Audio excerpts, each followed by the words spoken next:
सूरजपुर गांव में धनपत नाम का एक सेठ अपनी पत्नी और बेटे के साथ रहता था। वो बहुत अमीर था। गांव में उसका बहुत बड़ा कारखाना चलता था। वो अपने सामने किसी को कुछ नहीं समझता था। उसने एक आलीशान कोठी बनवाई और पूरे गांव को भोज पर बुलाया। बाबूलाल, मेरी कोठी का जश्न मनाने के लिए पूरे गांव को भोज पर बुला लो। सेठ जी, पूरे गांव को? एक बार फिर सोच लीजिए। कहा ना पूरे गांव को बुलाओ, उन्हें भी तो पता चले कि इस गांव में मुझसे ज्यादा अमीर कोई नहीं है। जी सेठ जी। और सुनो, उस खड़ूस मुखिया हुकुमचंद को जरूर बुलाना। उसे लगता है कि पूरे गांव में उससे समझदार कोई नहीं है। जी सेठ जी, जैसी आपकी इच्छा। 2 दिन बाद। आइए आइए, भोज के लिए उधर पधारिए।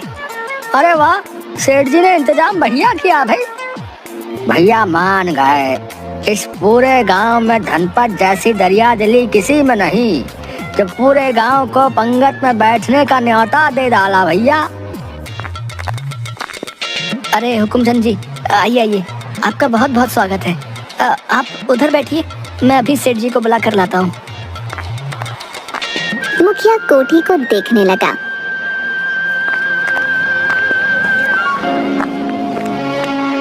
और कैसे हो मुखिया जी? मैं ठीक हूँ। आज तो तुमने बड़ी रौनक लगा रखी है। बहुत दिनों से सोच रहा था, रहने वाले 3 जन है तो क्या हुआ, अपने लिए एक कोठी बनवा ही लूं। आखिर इतना धन किस काम आएगा। बहुत अच्छा किया, लेकिन अब तुम अपनी पुरानी कोठी का क्या करोगे? अब उसका क्या करना, गोदाम बना लूंगा या बेच दूंगा। अब वो मेरे किसी काम की नहीं। तुम तो कोठी पंचायत को बेच दो। हमें अनाथालय बनाने के लिए जगह की जरूरत है। क्या कीमत लोगे इसकी? ये मुखिया बहुत चालू है, कीमत पूछ रहा है। ये अच्छी तरह जानता है कि पंचायत की मेरी कोठी खरीदने की हैसियत नहीं है। क्या हुआ धनपत? कुछ नहीं, मैं सोच रहा था मुखिया कि मैं इस कोठी को अनाथ बच्चों के लिए दान में दे दूं। अब पुण्य काम के लिए क्या रकम लेना, प्रभु की कृपा से मेरा खजाना भरा हुआ है। तुम सच कह रहे हो?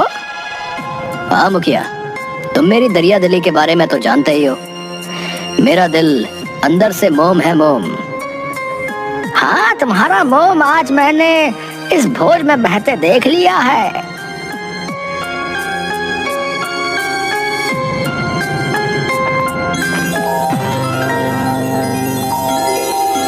कारखाने में। जमेला, क्या बात है? आजकल तुम मजदूरों से ठीक से काम नहीं ले रहे हो। मैं तुम लोगों को काम के पैसे देता हूँ, आराम से बैठने के नहीं। सेठ जी, काम तो सही सही चल रहा है। देख झमेला, इनसे पूरा काम ले सकता है तो ठीक, वरना तू जा यहाँ से। अब ऐसा ना कहिए सेठ जी, मैं गरीब कहाँ जाऊंगा। तभी एक मजदूर चिट्ठी लेकर सेठ जी से कहता है, सेठ जी, डाकिया आपके लिए ये लिफाफा दे गया है। बाबूलाल, इसे खोल कर देखो तो। इसमें तो चिट्ठी है। आपका कोई प्रेम पत्र लग रहा है। अरे बता क्यों रहा है, जल्दी से पढ़कर सुना। नहीं पढ़ सकता, ये तो अंग्रेजी में है। तुम मेरे पूरे कारखाने का हिसाब किताब करते हो और अंग्रेजी नहीं पढ़ सकते। क्या फायदा ऐसे मुंशी का। ऐसी बात नहीं है, मुझे थोड़ी सी अंग्रेजी पढ़नी आती है। THIS, ये बन गया दिस। IS, ये बन गया इट। अरे इसका मतलब तो बता। मतलब आपने तो खाली पढ़ने के लिए कहा था, मतलब मुझे नहीं पता। अबे अकल के अंधे आदमी, तू रहेगा मुंशी? जब अकल बट रही थी तब कहा था तू?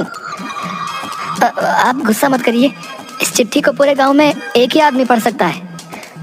कौन? फर्राटा। पूरे गांव में बस वही है जो फर्राटेदार अंग्रेजी बोलता है। बुलाओ उसे।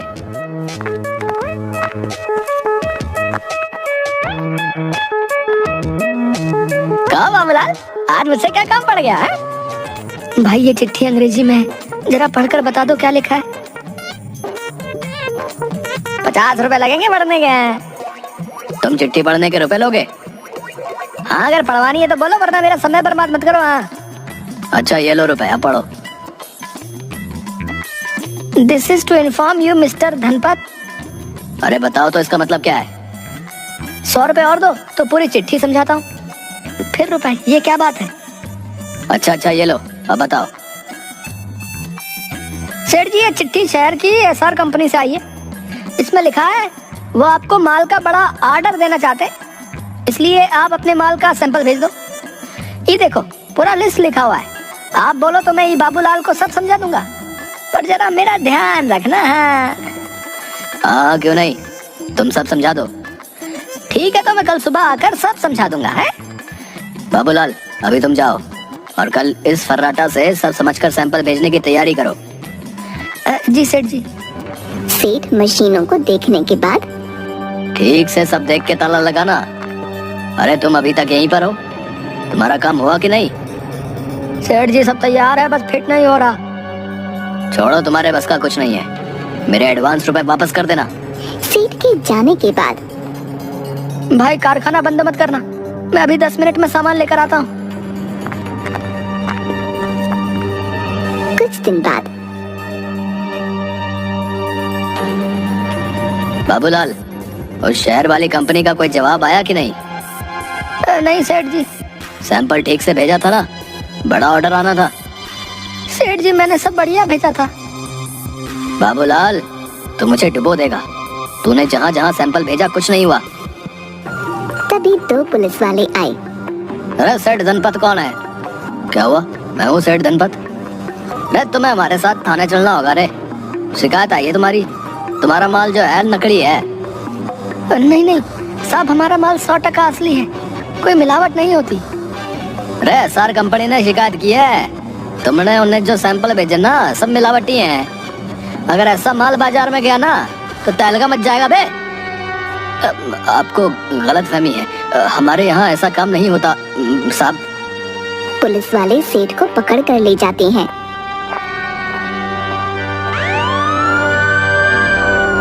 सेठ जी, आप घबराइए नहीं, मैं कुछ करता हूँ। 2 आदमी आकर कारखाने को सील कर देते हैं। ये आप क्या कर रहे हैं? सेठ पर अदालत में केस चलेगा, उसके बाद ही पता चलेगा इस कारखाने का क्या होगा। अगला ऑर्डर आने तक ये कारखाना बंद रहेगा। अरे सेठ, सब सच सच बता। अब कहा ना, मेरे कारखाने में कोई मिलावट वाला माल नहीं बनता, किसी ने झूठी शिकायत की है। अरे हमारे पास सब सबूत हैं, सारे मिलावटी सैंपलों पर तुम्हारे कारखाने का नाम है। तुम सच्चे हो तो सबूत लाओ ना फिर। फिलहाल तुम्हारी जमानत तो लिए, जाओ, अदालत का नोटिस पहुंच जाएगा तुम्हारे पास। चलो। घर पर सेठ बहुत चिंतित था।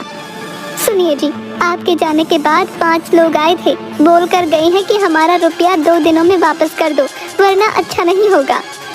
मैं इतने सालों से व्यापार कर रहा हूँ और ये लोग। मुझसे उनकी बातें नहीं सुनी जाती, आप उनके रुपये दे दीजिए। कारखाना भी बंद हो गया, घर चलाने और केस चलाने के लिए भी रुपए चाहिए। धनपात, ओ धनपात। आइए आइए मुखिया जी, बैठिए, मैं पानी लेकर आती हूँ।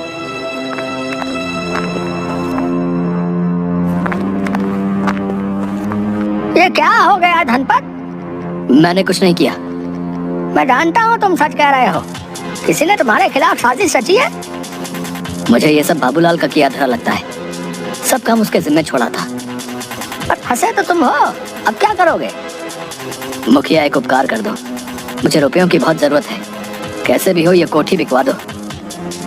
अरे कैसी बातें करते हो, फिर तुम रहोगे कहाँ भाई? झोपड़ी में रह लूंगा, पर देनदारों से पीछा छूटे। ऐसा नहीं कहते धनपाल, तुमने अनाथालय के लिए अपना घर दिया था, बच्चों के साथ वहीं रहना, नहीं तो मेरे घर चलना। अच्छा हुआ सेठ जी आप यहाँ मिल गए, अब मेरे रुपए दे दो। अरे तुम्हारे कौन से रुपए? अगर तुम उस दिन जासूसी कैमरे लगा जाते तो आज मुझे।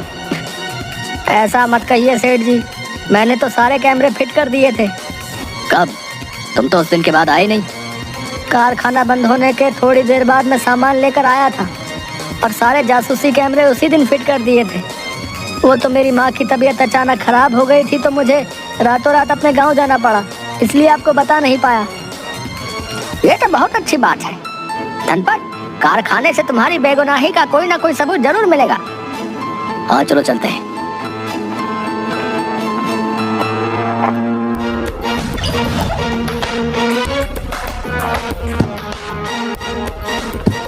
तीनों खिड़की से कारखाने में घुसते हैं। आदमी ने 3 जगहों से छिपे हुए कैमरे निकाले और चलाए। एक कैमरे में आदमी मशीनों में काम कर रहे थे। दूसरे कैमरे में बाबूलाल और सेठ बातें कर रहे थे। अरे इसमें तो कुछ भी नहीं है। तीसरा वाला चलाओ। तीसरे कैमरे में झमेला और एक आदमी था। झमेला ने माल के पैकेट उठाकर एक बड़े से थैले में रखे और दूसरे आदमी ने उनकी जगह दूसरे पैकेट रखे। झमेला ने सेठ वाले माल का थैला आदमी को दिया और उससे रुपयों की गड्डी ले ली। अरे किसी को कुछ पता तो नहीं चलेगा ना? ना तुम चिंता मत करो, वो बाबूलाल और सेठवा दोनों मूर्ख हैं। इस सेठ को जेल भेजकर धीरे धीरे सारा कारखाना हथिया लूंगा मैं। हाँ। ये सब झमेला ने किया है। चलो पुलिस स्टेशन चलते हैं भाई।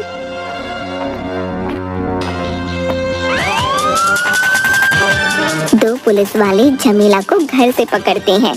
अरे मैंने क्या किया है?